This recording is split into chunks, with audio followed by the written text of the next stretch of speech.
Magandang gabi ho. 9:40, it's Wednesday. Ngayon ay ikalawang araw ng buwan ng Oktubre. At ngayon ay ating pong ginugunita ang ating mga guardian angels. Kagaya ng sinabi kanina ni Tita Laila, lahat tayo ay merong guardian angels. At yan, itong araw na ito, binibigyan natin sila ng pagpapahalaga, no? Bakit? Bakit natin binibigyan ng pagpapahalaga ang ating mga guardian angels? Sapagkat tayo po ay nadidinig sa 92.3 Radyo 5 True FM sa buong Mega Manila. Tayo rin po ay kasabay na napapanood at napapakinggan sa Facebook page ng 92.3 True FM at sa Channel 19 sa Signal Cable. Ang dami nang nanonood sa atin sa Signal Cable. Ang kaibigan ko si Engineer Mercy Santos ay nagpakabit ng Signal Cable kahapon. Talaga naman tuwan-tuwa siya dahil ang linaw-linaw ng video. Ang kaibigan ko si Connie Tan, Concepcion Tan, ay nanonood din sa atin sa Signal Cable Channel 19 ngayong gabi. Maraming salamat sa inyo mga kaibigan. Pakishare na lamang po ang ating live stream sa ating episode tonight. At siyempre mga kapatid, i-follow, like, and share ang ating social media accounts. Meron pa po tayong iba't ibang platforms. Ito po ay at Radyo 5 True FM, sa X, formerly Twitter, Threads, Instagram, Facebook, at TikTok. And don't forget to subscribe sa Radyo 5 True FM YouTube channel. Para naman sa mga nais maging bahagi ng ating programa at makibahagi ng kanilang mga kwento, kasaysayan ng buhay, mga suliranin na bumabagabag sa kanila, maaari po kayo magpadala ng inyong mensahe sa ating programa, Dr. Love Facebook Messenger, kasama ang inyong contact number. Kasama ang pangalan nyo. Huwag niyong kakalimutan. Siyempre, maaari din kayo tumawag sa ating hotlines sa 863-15788 at 863-16674. Unahin kaya natin na ibigay ang ating, anong tawag dito? A pest to pest. Di ba? Dahil Miyerkules tayo ngayon. Sa Pest to Pest, ang mapapanood po ninyo ay bahagi po ng ipinalabas kanina sa programang Face to Face na mapapanood po sa TV5 mula Lunes hanggang Biyernes, alas 10:15 hanggang alas 11:15 ng umaga. At may replays po ito sa Signal TV 1PH, Channel 1, mula alas 8 hanggang alas 9 ng gabi. Maaari po kayo magpadala ng inyong komento, maaari kayo magpadala ng mensahe nyo sa Dr. Love Facebook Messenger o kaya po ay mag-comment sa ating live stream. Narito ang ating episode ngayong gabi. Sa ating Pest to Pest, hirit ni Dr. Love, pinamagatang babala. Huwag manakit ng bata at baka tumawag ng 911. Ipakukulong kayo ng bata pag tumawag ng 911. At maghihimas kayo ng rehas kahit magulang kayo. Ang haba ng title doon. Ang haba ng title. Ito, meron pa pala, gagastos pa kayo pambayad sa abogado. Narito ho, panoorin natin ang ating episode ngayong gabi sa Pest to Pest. Hirit ni Dr. Love, ang title, Babala. Huwag manakit ng bata. Yung matanda lang. Pero lalaban yun eh. Panoorin ho natin. Narito. Ano po ang inirereklamo ninyo at sino? Nirereklamo ko po si Haina, yung kapitbahay ko po, kasi lagi niyang pinapalo yung anak ko. May sakit na epilepsy. Kapitbahay ninyo, pinapalo niya? Opo. Bakit daw? Kasi malikot daw po yung anak ko, kasi ako po nagtatrabaho ako dun sa kanya. Lagi kong kasama yung anak ko kasi may sakit nga po. Tapos pag umuwi po ako sa bahay, pag wala po ako doon, pinapalo pala niya yung anak ko kasi malikot po. Sino ang nagsabi sa iyo, Ate Joy, na pinapalo pala siya? Yung anak ko kasi nagsusumbong sa Ah, akin. nagsasalita. Kaso lang hindi ko po pinapansin kasi hindi ko naman po naaktuhan. Nung nagluto po ako sa bahay, nung umuwi yung anak ko, nagchichill na po siya, tapos nangingitim na po. Doon ko po siya sinugod kasi bakit nga sinasaktan ng anak ko na may sakit. Sa tingin mo, gaano nakatagal niya itong ginagawa? Maraming beses na po, kaso lang hindi ko po pinapansin kasi nga hindi ko naman naaktuhan. Pero ano ba ang sakit ng anak ninyo? May focal epilepsy po kasi yung anak ko. So, nung sinugod mo siya, ano ang nangyari? Ano po kami, tinanong ko po siya, bakit niyo mo sinasaktan yung anak ko? Eh, dyan magkasama lang naman tayo, dapat sa akin ka na lang nagsabi. Hindi yung, alam niyo po kasi yung anak ko, pag ano po siya, yung parang natitrigi, ay yung parang pag napapagalitan po, doon po siya naatake. Kasi hindi po siya pwedeng pagalitan ng todo-todo, tsaka tinatakot po niya na ganun. Okay, gaano ka na nagkatagal nagtatrabaho dito? Mga 1 taon na rin po. Kasi nagtitrim po ako ng bag sa kanya eh. Kasi kaya ako lang po laging iniiwan yung anak ko doon pag umuwi po ako sa bahay kasi walking distance lang naman po. Okay. Pag nagluluto pa ako, yun na. May mga anak ba itong si Heyna? Meron din po, pero malalaki na po yung anak niya, mga binata na po. So, kayo ba ay nag-usap na tungkol dito? Nagpabarangay ka ba? Hindi na po ako nagpabarangay kasi ang iniisip ko nga po, dapat intindihin nila yung anak ko. Kasi alam naman po nilang may sakit kasi ang tagal naman po nilang, alam naman nila na lagi kung dinadala sa ospital yung pag inaatake. Ang ano ko lang po sa kanya, bakit kailangan niyang paluin? Na alam naman niya na kung anong nararamdaman ng anak ko pag ganun ang nangyayari. Siya ang sinasabing nanakit sa anak ni Joy na may epilepsy. Heyna, pasok! Bakit? Ikaw na nga ganyan sa anak ko. Puro braso lang po ang kata- Bakit? Ang dami mong atraso. Isang beses salat mo lang ang anak mo. Dahil hindi lang yan. Ang dami-dami ng binuhay sinasabi niya ng ang anak ko makina ko. sa akin. Pinapakan niya umandar. Oh. Eh kung matahi ang gamay Ang niya, sinasabi ko sa'yo, dapat sawayin mo lang. Hindi mo dapat paluin. Dapat hindi mo paluin. Teka, mag-ano kayo, magtubig muna kayo mga mamshi. Dapat hindi mo ginaganon yung anak ko kasi kung ano mangyayari sa anak ko. Siyempre, malikot ang anak mo. Oo, alam mo yun. Alam ko malikot yung anak ko. Pero dapat... Diretsahan dapat ang sinabi niya tanong. yung anak mo. Dapat hindi. Dapat hindi mo dapat ang Diretsahang tanong, Ate Heyna, totoo bang sinaktan mo ang anak ni Joy na may epilepsy? Talaga ma'am, ganito yon. Pumunta yung anak niya sa akin, ate, nasaan? Hindi pumupunta yun. Tita Hena, nasaan si mama? Ang sabi ko sa kanya, umuwi si mama mo. Sabi ko, umuwi ka na kasi si mama magluluto. Eh di ngayon, umupo siya sa makina. Sabi ko, wag kang maglikot dyan, ha? Sabi, hindi po. Inopen niya yung makina. Tinapakan ngayon, di tumakbo. Yung kamay niya, ang inaano ko doon, yung kamay niya, baka matahi, ma'am. Yun. Sagutin ko pa yun. Delikado Eh, ang laki ng yan. karayom ng makina ko. May katwiran. Tapos sasabihin mo, pinalo ko. Sa totoo lang, Eh, sinabi pinalo ko, mo ma'am. naman talaga. Sige, Pinalo mo, hindi lang isang Sabi ko, beses, sige, maraming beses mo umuwi ginagawa ka na. yun. Hindi Yun po ang umiyak ano, pag lagi sa bahay. sinasabi niya sa akin. Pagdating doon sa Pinapabayaan kalagitnaan lang ng daan, kita. umiyak ng umiyak. Oh. Eh, siyempre, umiyak, hindi na nga makaiyak Teka lang eh. ha, paano mong pinalo, Ate Heyna? Dinampian ko lang, Ay, sabi ko, hindi yun. umuwi ka na. Hindi pwedeng dampi lang yun kasi hindi iyak yung kung dampi. Ay, natural, artista yun ang anak mo. Talaga? Ikaw pag pinapalo ka, nag-artista ka? Siyempre. Ikaw yun. Artistahin. Ikaw ang artista.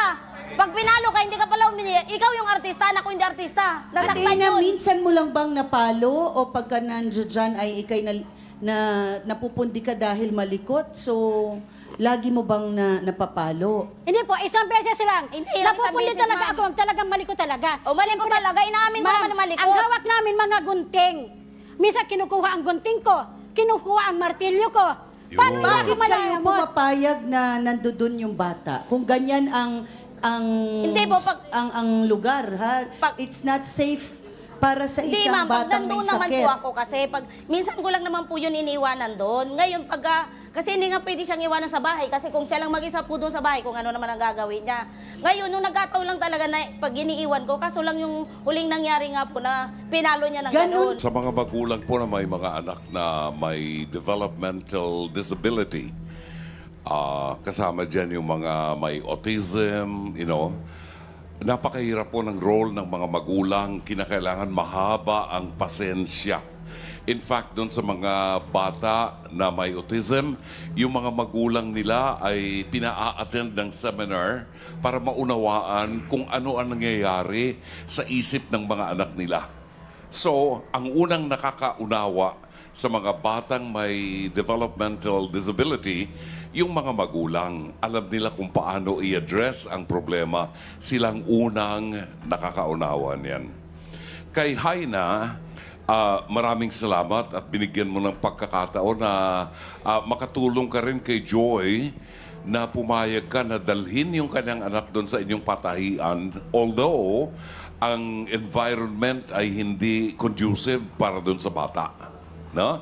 Ang intention siguro ni Heina ay makatulong din.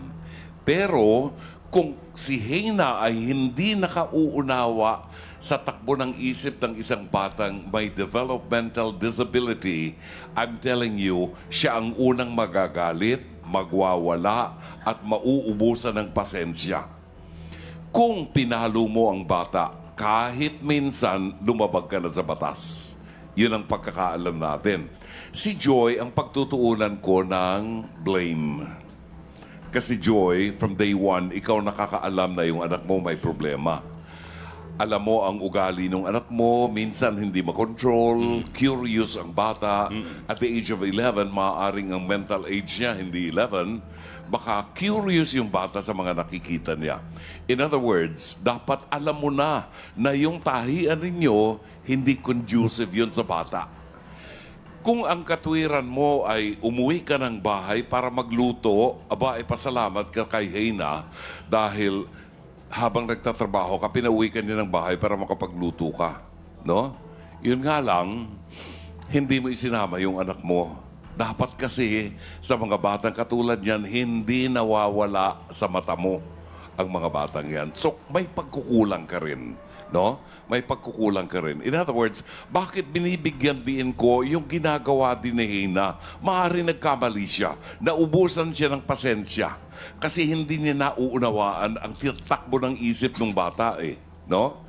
Kaya ko sinasabi ito, gusto ko rin makita mo, Joy, yung intention ni Heina na makatulong din sa'yo. In fact, sa ibang kumpanya, hindi mo pwedeng dalhin yung anak mo rito. Kung ayaw mo, di huwag ka na magtrabaho kasi delikado eh. See? Pananagutan pa niya yun. Ibig sabihin, makita mo rin yung intention niya. Hindi siya masyadong masamang tao. Meron lang siyang intention na maganda.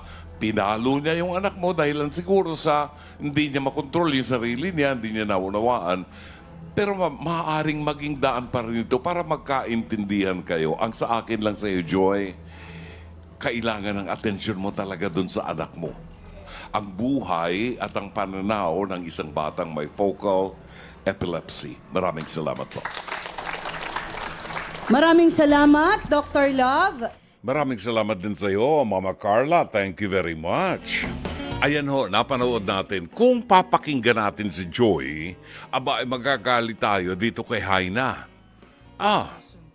Kung papakinggan natin si Joy, doon lang sa kanyang mga kwento, iniwanan niya yung anak niya.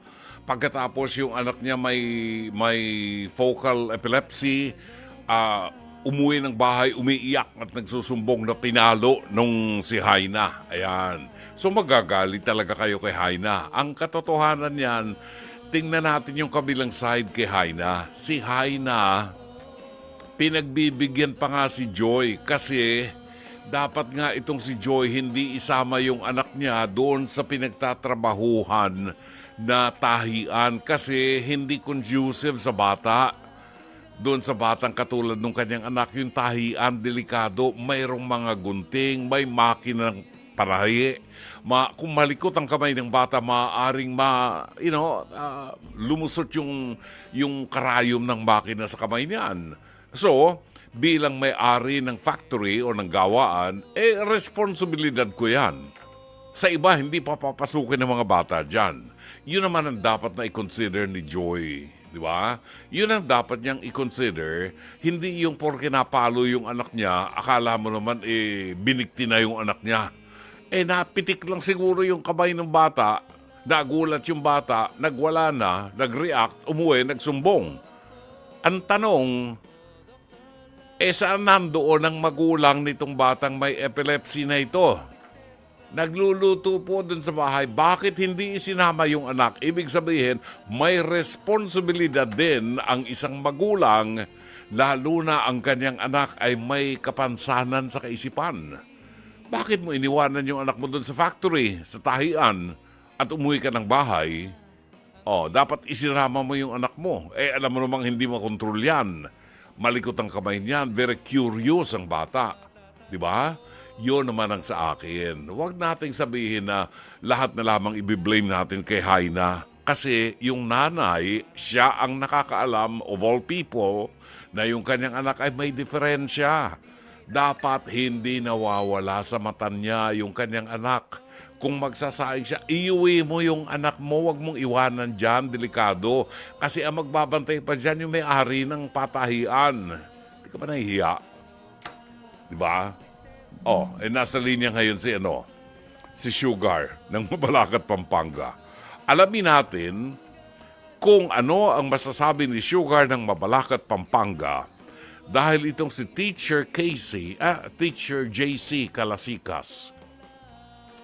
Kinukulit ako para makilala raw niya si Madam Sugar. Paano gagawin ko? Ako nga, hindi ko kilala si Madam Sugar O paano ko ipapakilala sa'yo? Di ba? Ayan.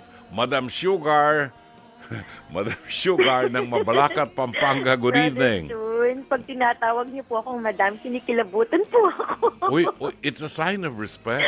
Wala po akong helicopter, Brother June. Parang feeling ko po masyadong okay na po yung sugar, Brother June. Lumaki ka ba sa farm?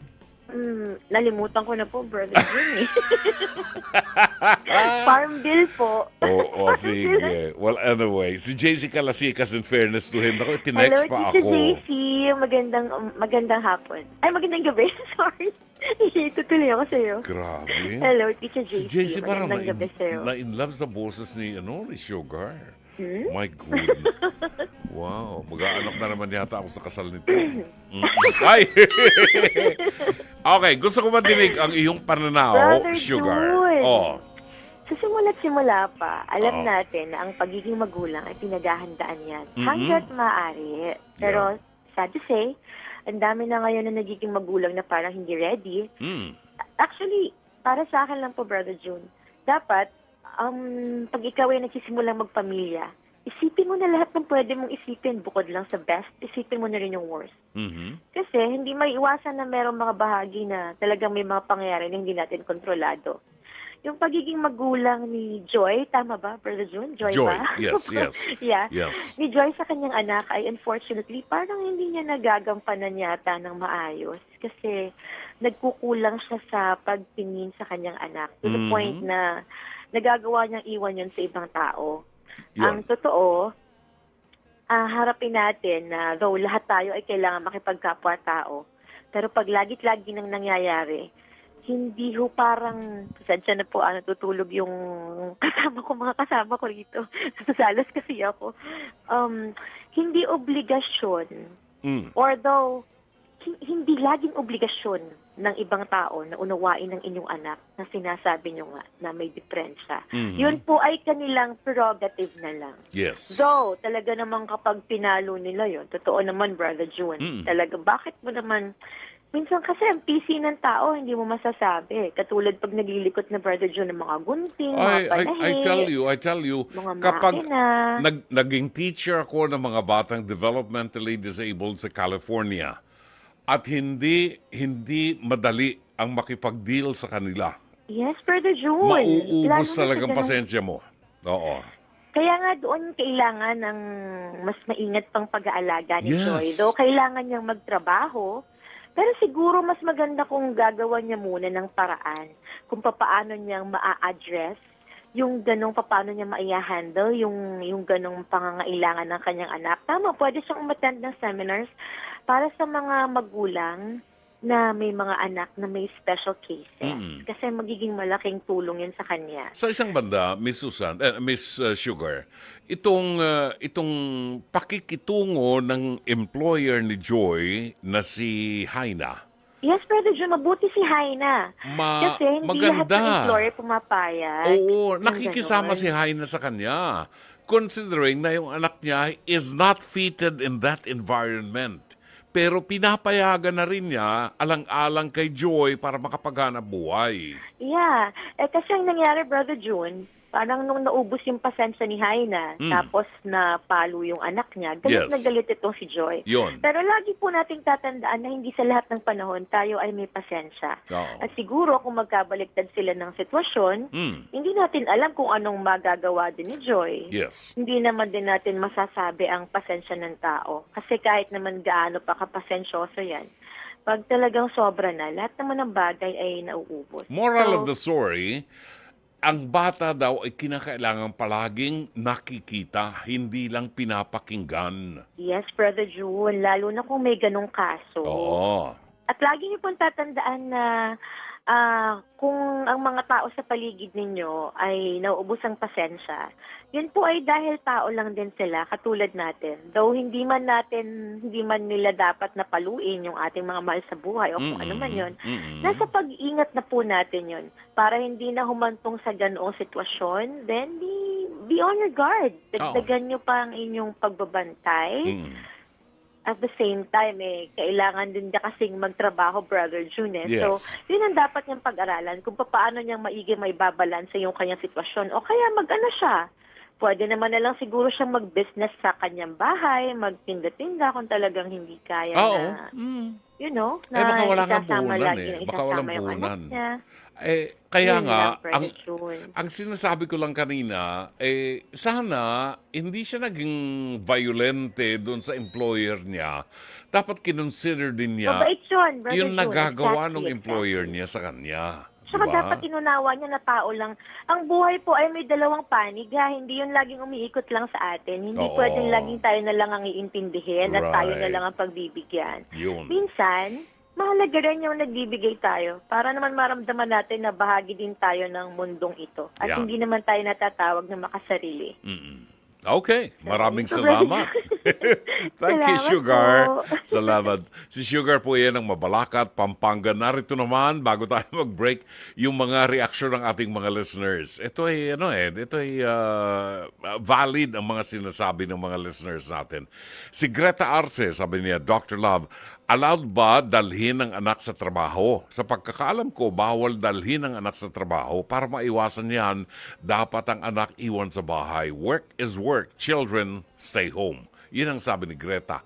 Kaya nga, dito kinukonsider natin yung kabutihang loob naman nung employer na delikado na nga yung anak doon sa environment na yon, pinapayagan pa rin niya dahil kailangang maghanap buhay nitong si Joy. Di ba? Kailangan kumita si Joy. Kaya ang problema, umalis si Joy para magsaing doon sa bahay niya. Can you imagine, ha? Oras ng trabaho, umalis siya para magsaing doon sa bahay niya. Iniwanan niya yung anak niya doon sa factory. Ang laking ang laking tulong pang ang ginagawa, di ba? Okay, so tingnan natin yung iba. Si Rosalina Dalangin. May mga ganyan po talaga mga bata. Kapag check up po ng anak ko, ang kukulit po ng mga bata. Sabi po kasi, sa gamot daw po yung iniinom ng mga bata, mataas na dosage sa gamot. Yung anak ko po may sakit na general epilepsy. Pero hindi po siya makulit. 13 years old na po siya, may epilepsy, nagme-maintenance po siya, college na po siya ngayon. May kanya-kanyang, tawag dito, may iba-ibang kilos, iba-ibang pananaw, iba-ibang galaw ng mga batang may epilepsy o may developmentally disabled children. So, hindi natin po pwedeng mapagpare-pareho yan. Shari Picho ng Seattle, Washington, dapat tayo mga magulang ang pinaka may responsibilidad sa ating mga anak. Huwag nating iasa sa ating mga kapitbahay or kaibigan, especially sa case ni Joy na may condition ng kanyang anak. Patience and understanding din dapat para sa ating lahat makitungo sa mga tao na may kondisyon. Salamat po. Babalik tayo. Ating oras, 10:04. Pagkain pang-spiritual. Mga salita ng Diyos na nag-iiwan ng pag-asa. kapanatagan, at kapayapaan. Pagkain pang spiritual, hango sa bagong tipan ng banal na aklat. Pagkain pang spiritual. Narito ang ating pagkain pang spiritual sa araw na ito ng Miyerkules, 2 ng buwan ng Oktubre. Ngayon ay araw na ating ginugunita ang ating mga Anghel de la Guardias, ang ating guardian angels. Ang mabuting balita ay matatagpuan sa 18 kabanata ng Ebanghelyo sang-ayon kay San Mateo, talata 1 hanggang 5 at talata 10. Nang mga sandaling iyon, lumapit kay Jesus ang mga alagad at nagtanong, "Sino po ang pinakadakila sa kaharian ng langit?" Tumawag si Jesus ang isang bata, pinatayo sa gitna nila at sinabi, "Tandaan ninyo, kapag hindi kayo nagbago at naging katulad ng mga bata, hindi kayo makapapasok sa kaharian ng langit. Ang sino mang nagpapakababa na gaya ng batang ito ay siyang pinakadakila sa kaharian ng langit. Ang sino mang tumatanggap sa isang batang katulad nito, alang-alang sa akin, ako ang kanyang tinatanggap. Pakaingatan ninyong huwag hamakin ang isa sa maliliit na ito. Sinasabi ko sa inyo, ang kanilang mga anghel ay laging nasa harap ng aking Ama na nasa langit." Kilo ng mga kapatid, ang mabuting balita ng Panginoon.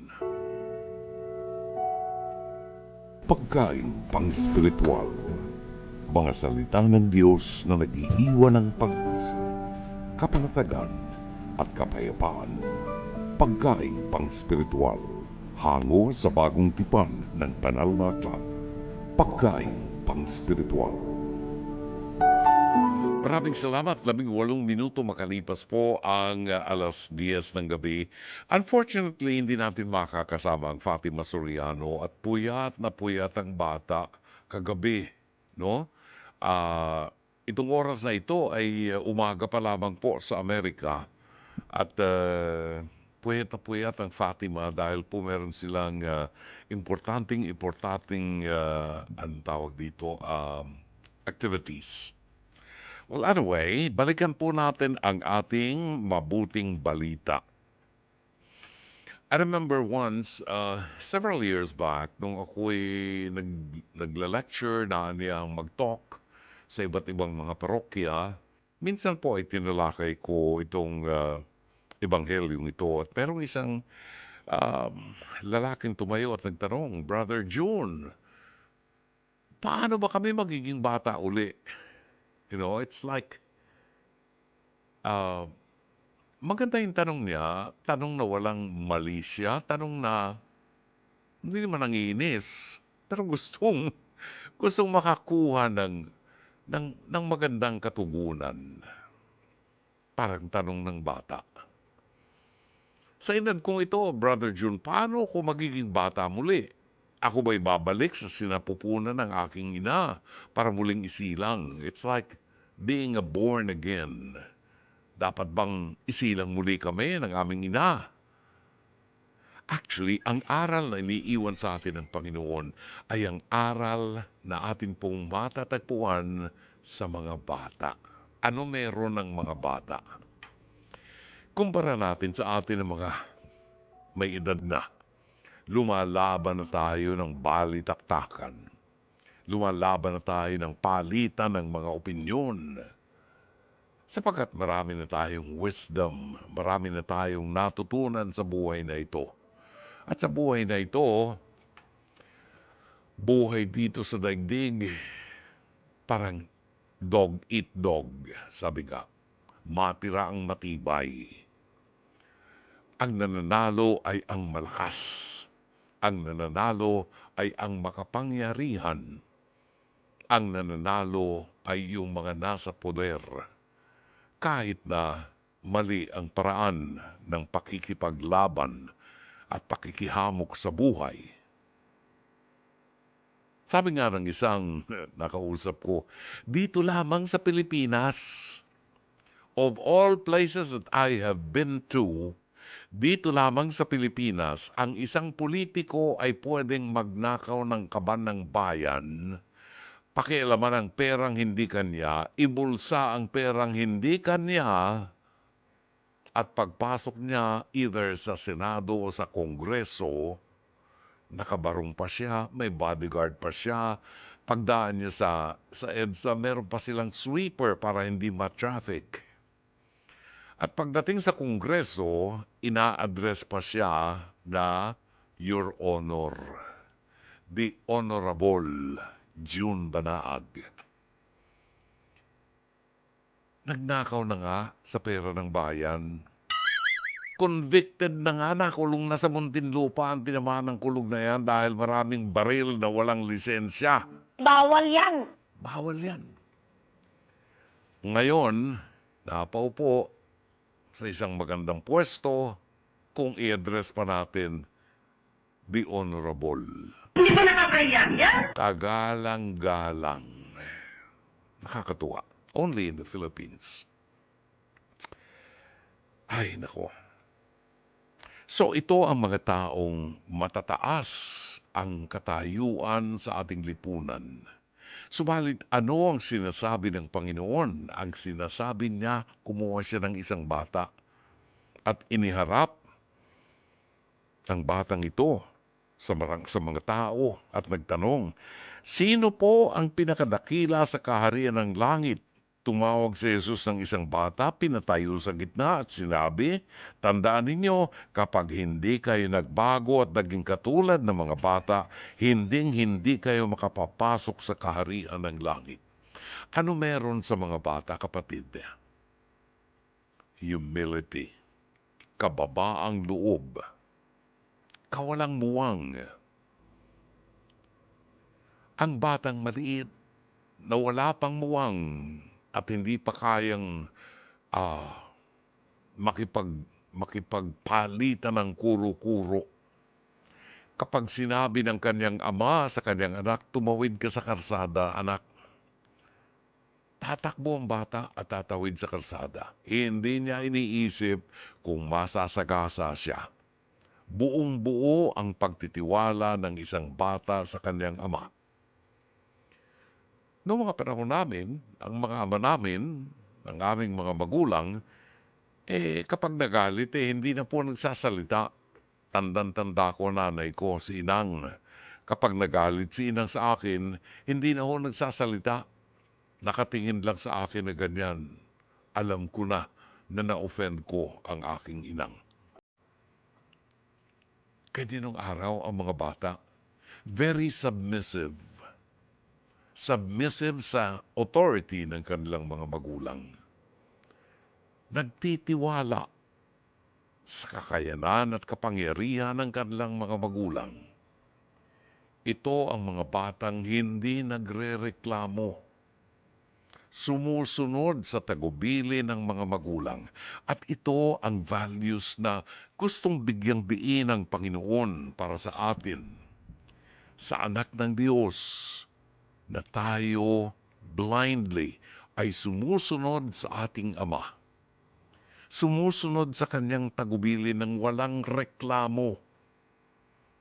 Parang mga bata na nakikinig sa tinig ng Ama at inuunawa ang bawat aral ng kanyang Ama. Hindi na natin kailangang muling isilang. Ang pinakamahirap para sa atin ay baguhin natin ang ating sariling pananaw sa mundo. Pinakamahirap para sa atin ang magpakumbaba. Ang sabi ng Panginoon, unless matulad kayo sa mga batang ito, hindi kayo makararating sa kaharian ng langit. Ang sino mang tumatanggap sa mga batang ito,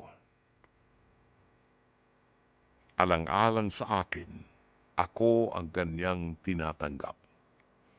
Sino man ang nagkakalinga, nagmamahal, tumatanggap, nagpoprotekta sa mga taong nagpapakumbaba, ang tinatanggap ay ang ating Panginoon.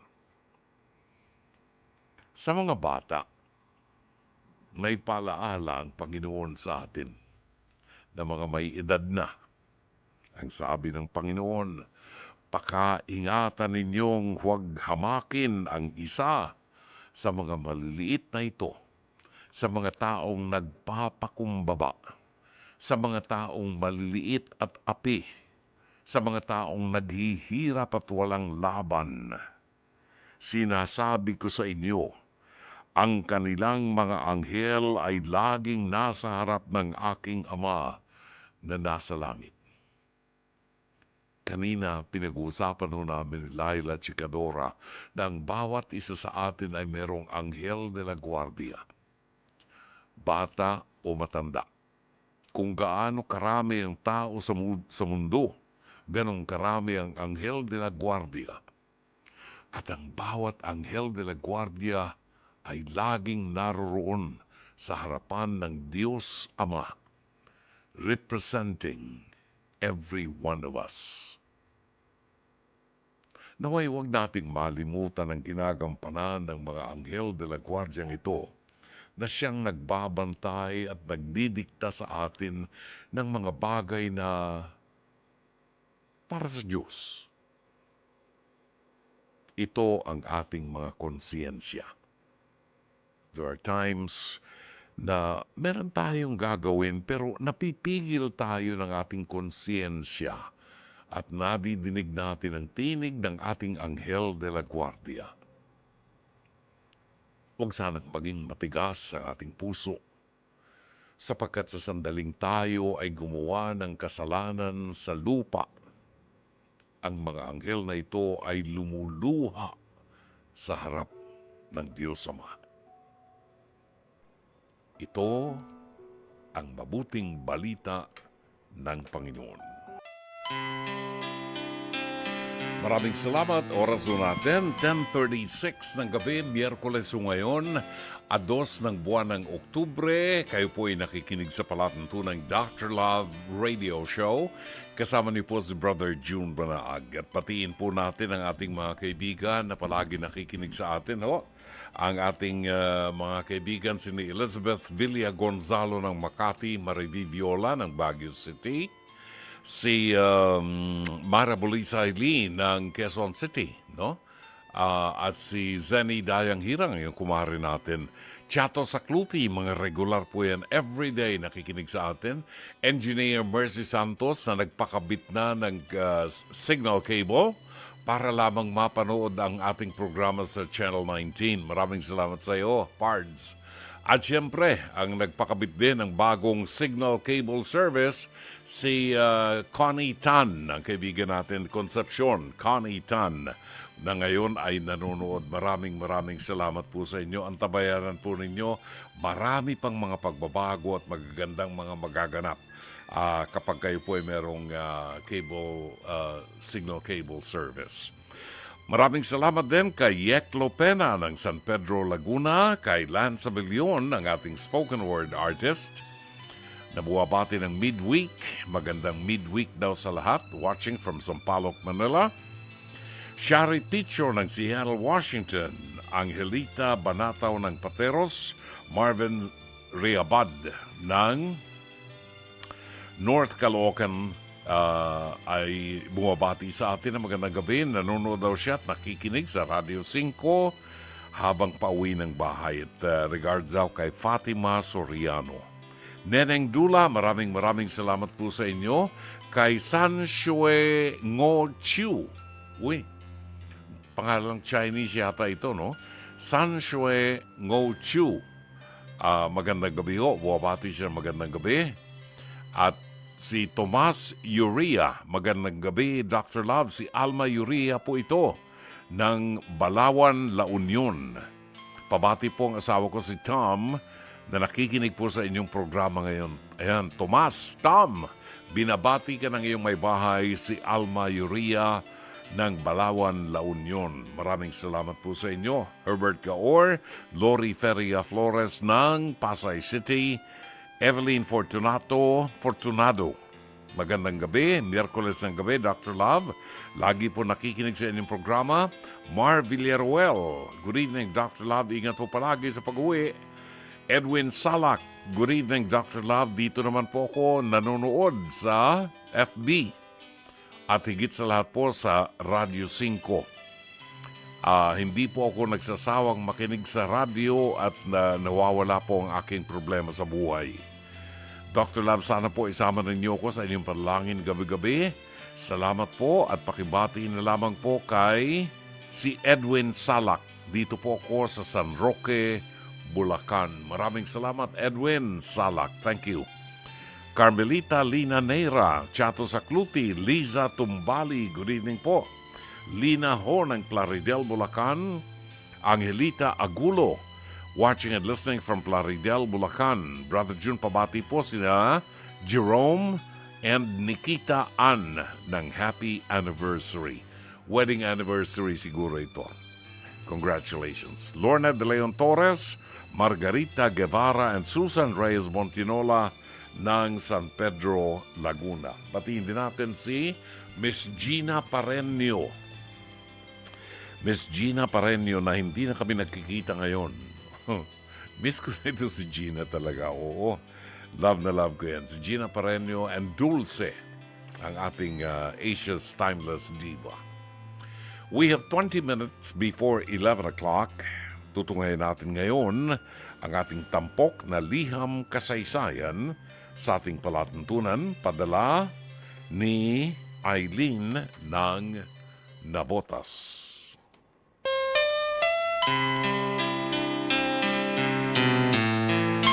Narito ang liham ni Eileen ng Navotas. Good evening, Dr. Love. Kumusta po kayo? Sana po ay mapili ang sulat kong ito at magindaan din para maliwanagan ang mga taong katulad ng pinagdaraanan ko. Ako po si Eileen, 54 years old and a mother of 2. Ako po ay hiwalay na sa asawa for 14 years. Gayunpaman, nagkaroon kami ng reconnection November last year dahil may karamdaman siya. Dahil nakiusap siya, nakipagkita naman kaming mag-ina sa kanya. Ganito kasi yun, Brother June. Bata pa ang dalawa naming mag-asawa. Nagsimula ng mambabae ang mister kong isang medical representative or medrep.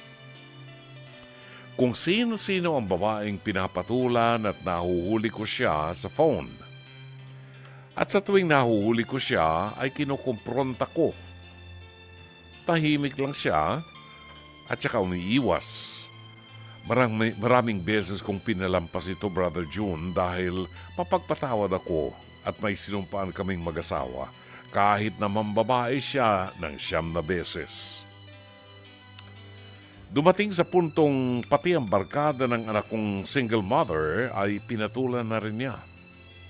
Dito na talaga naawa ang dalawa kong anak sa akin at sila na ang nagkumbinsi sa akin na hiwalayan ko ang aking asawa. Humiwalay kami ng tirahang mag-iina at nagstay na lamang sa Quezon City. 14 years na kaming hiwalay at noong October last year, muli kaming nagkita, nakipagkita sa kanya at hindi na naulit. Mula noon, madalas na kaming kinukulit ng biyanan ko at maging siya na doon na kami ulit tumira na mag-iina.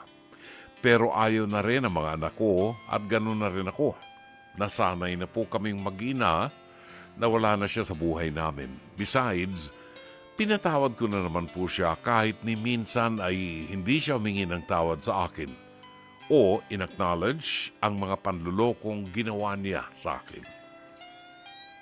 Hanggang dito na lamang, Brother June. Gusto ko lamang pong malaman ang saloobin ninyo tungkol sa pinagdaraanan ng mister ko at ng dalawa kong anak, ang damdamin nila sa kanilang tatay. Maraming salamat po. P.S. May rare disease na on and off din pala ang mister ko, kaya nung panahong lumalaki ang mga anak ko at hindi siya makapagtrabaho, ako ang tumayong ama at ina sa mga ito. Pero kapag gumagaling na siya, nambababae na naman siya. Gumagalang Eileen ng Nabotas.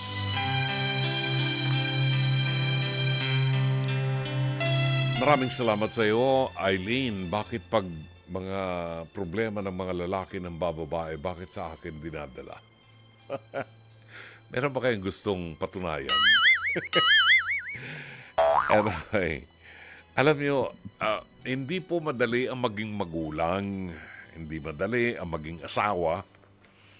At madalas po nating sinasabi sa ating programa, ang isang wife, ang isang asawang babae, kapag ito'y bumitaw sa kanilang relasyon ng kanyang asawa, siguruhin po natin, nakasisiguro na tayo na kapag ang isang wife ay bumitaw sa relasyon sa kanyang asawa, marami ng pinagdaan ng hirap ang babae. At kaya niya binitawan, hindi na po niya kakayanin. Isinuka na niya yan. Okay? At ito ay palaala sa mga kalalakihang katulad ko. And I'm honest to say that I am not holier than thou.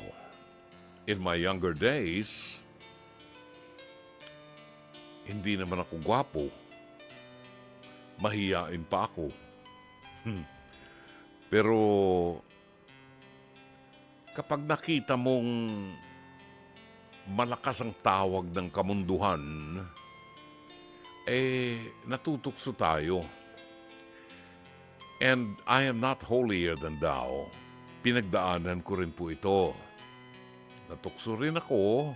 In fact, iniwanan ko ang pamilya ko dito sa Pilipinas. At ako'y nanirahan ng 10 taon sa California kasama ng ibang babae at meron akong anak doon sa babaeng yun na hindi na natin kailangang banggitin pa ang pangalan. Lahat po tayo ay nagkakamali, lahat tayo ay nagkakasala. Pero mahalaga para sa isang makasalanang katulad natin na kapag na-realize natin na mali ang ating ginagawa, tayo na mismo ang magtumpak. Now, mahirap pong talikuran ang bagay na yan. It took me quite some time. Siguro mga 3 o 4 na taon bago ko nagkaroon ng lakas ng loob na tuluyang hiwalayan yung babaeng minahal ko. At aminin ko, minahal ko rin yung babaeng yun. Pero mas matimbang ang aking pamilya, ang aking mga anak, ang aking asawa. Mas matimbang ang takot sa Diyos na iwasan na ang paggawa ng isang mortal sin. Kaya sa gitna ng paghihirap, ng pagdedesisyon para gawin ang tama, kinakailangan tayo ay magpagabay sa wisdom ng Panginoon. Kailangan tanggapin natin ang Diyos sa ating buhay upang ang ating desisyon ay mapatupak at ang lahat ng ating gawain ay maayon sa kalooban ng Diyos. So, paano, Brother June, kung 14 na taon na nakararaan at matagal na kaming hiwalay ng aking asawa? Well, ito po ang desisyon ng inyong asawa. Ang kanyang desisyon ay pagpatuloy yung kanyang kamaliang ginawa. Unfortunately, nagkaroon siya ng karamdaman. At ito ang kadalasang nangyayari sa mga tunay na asawa pagkatapos lumipad at lumipat ng ibang pugad ang inyong asawa. kapag tumanda na, kapag nagkasakit na, kapag terminally ill na, hindi naman sila aalagaan ng kanilang mga eskabeche. Pababayaan sila. Hindi naman sila ang tunay na asawa eh. Isosoli yan dun sa tunay na asawa. Itong lalaki na makapalang mukha pagkatapos talikuran yung asawa, tatawagan ng asawa, pasyalan mo naman ako kasi meron akong sakit, ganyan, baka di na ako magtagal, ganyan, pakukonsensyahin yung kanyang asawa at magpapaalaga dun sa asawa niya pagkatapos ng kanyang ginawa. Remember, 14 na taon, itong si Eileen, siya ang nagtaguyod sa kanyang mga anak. Pero kahanga-hanga ang ginawa mo, Eileen. Pagpapatunay na isang mabuting Kristiyano ka at nakapagpatawad sa pagkukulang sa iyo ng asawa mo bagamat hindi siya humihingi ng patawad. Alam mo, yan ang maganda sa ating Kristiyano. Na kaya nating magpatawad kahit hindi humihingi ng patawad yung nagkasala sa atin. Yung nagkasala sa atin, siya ang nagsasuffer. Tayo na nagpatawad, maluwag na ang ating kalooban. May biyaya ng Diyos. So, 14 years, anong epekto sa mga bata? May tanim na galit at sama ng loob sa puso ng mga anak sapagkat pinagtaksilan sila ng kanilang ama. Now, masisisi ba natin ang mga bata? No way. Karapatan ng mga bata na maramdaman ng ganyan at ito ang reaksyon nila sa pagkakasalang ginawa ng ama. Kahit anong buti ng ina na hindi magtanim ng galit sa isip ng mga anak, pagdating ng araw at may hustong pag-iisip ng mga anak, alam nila yan. At nandiyan ang sama ng loob ng mga anak sa kanilang ama. So, hindi natin masisisi kung lumayo ang kalooban ng mga anak sa kanilang ama. Sinong may kagagawan? Sinong sisisihin? Ang mga anak ba sisisihin? Hindi. Yung ama na gumawa ng kalokohan. Then you suffer the consequences. You suffer the consequences. Ang mga bata ay kontento na mamuhay kasama ng ina. Kahit wala ang ama at napatunayan nila na kaya nilang mabuhay kahit wala ang ama. Now, madalas na kaming kinukulit ng biyanan ko at maging siya noon na doon na kami muli tumira sa kanyang bahay na mag-iina. Pero ayaw ng mga anak ko. This is the consequence. Kahit na si Pangulong Bongbong Marcos, kahit na si Cardinal Chito Tagle ang makiusap sa iyo na tumira kayo dun sa bahay ng iyong asawa, hindi na rin magiging efektibo dahil he has become a stranger to you, a total stranger at that. Bagamat nakikita mo siya, hindi na siya yung malapit sa puso mo na asawa mo na. Estranghero na siya. So what's the use? Bakit kailangan pa kayong magsama? At ito'y sinasabi natin sa mga kaibigan natin, ng mga babae na sinasaktan, physically assaulted, abused by their husbands. Hindi po kasalanan ng humiwalay. Ang kasalanan, matapos kang humiwalay, makikipagrelasyon ka sa iba. Yun ang kasalanan.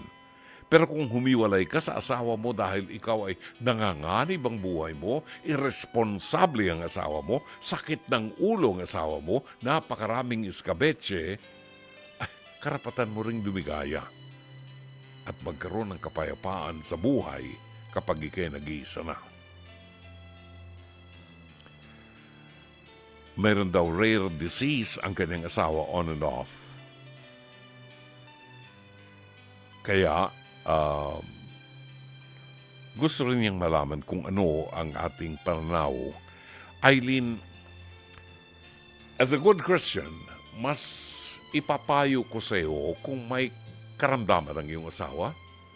Yes, if you have time, pasyalan mo siya, alagaan, at ibigay ang mga kailangan niya. Ito ay isang mabuting Christian values na magagawa mo at magandang ipakita sa iyong mga anak at ipaliwanag mo sa mga anak mo na kapag ang tao ay nagpatawad, kinalilimutan na ang lahat. At ikaw bilang isang asawa na sumumpa sa harap ng Diyos nung kay kasal, ay may tungkulin din, bagamat mabigat sa iyong kalooban, may tungkulin din na ipadama sa iyong asawa na gumawa ng masama sa iyo ang magandang values na itinuturo ng pagiging isang mabuting Kristiyano. Ang maglingkod sa Kanya sa abot ng iyong makakaya hanggang sa dulo ng kanyang buhay. Dalangin ko, Eileen, na naway bigyan ka ng Diyos ng biyaya ng lakas ng katawan at haba ng buhay upang magampanan mo ang iyong tungkulin sa iyong asawa at sa iyong mga anak. At dalangin ko na sana'y matanggap mo ang kapayapaan na dapat ay para sa iyo. Sana'y natulungan ka ng palatuntunan ito. As always, Dr. Love. Po niyan ay pansamantalang magpapaalam po ang inyong lingkod. Magbabalik po kami bukas alas 9:30 hanggang alas 11 ng gabi dito po sa 92.3 Radio 5 True FM. Sa ngalan po ng ating buong production staff, sa pamuno ng ating General Manager, si Mr. Raul de la Cruz ng Nation Broadcasting Corporation, ang head ng ating programming and production, Alvin Maanyo, ang ating operations manager, Cherry Baile, ang ating producer, Jake Bakud, direct Sheikh Mamaril, ang ating studio technician, si Rome Ortigas, si Mike Santillan, ang ating ORAD operator, at ang ating PA at AVID operator, Jairi Ann Manipon. Ito po ang inyong lingkod, Brother June Banag, OP, pansamantalang magpapaalam. Hanggang bukas muli, magandang gabi, maraming salamat. Shalom Aleichem.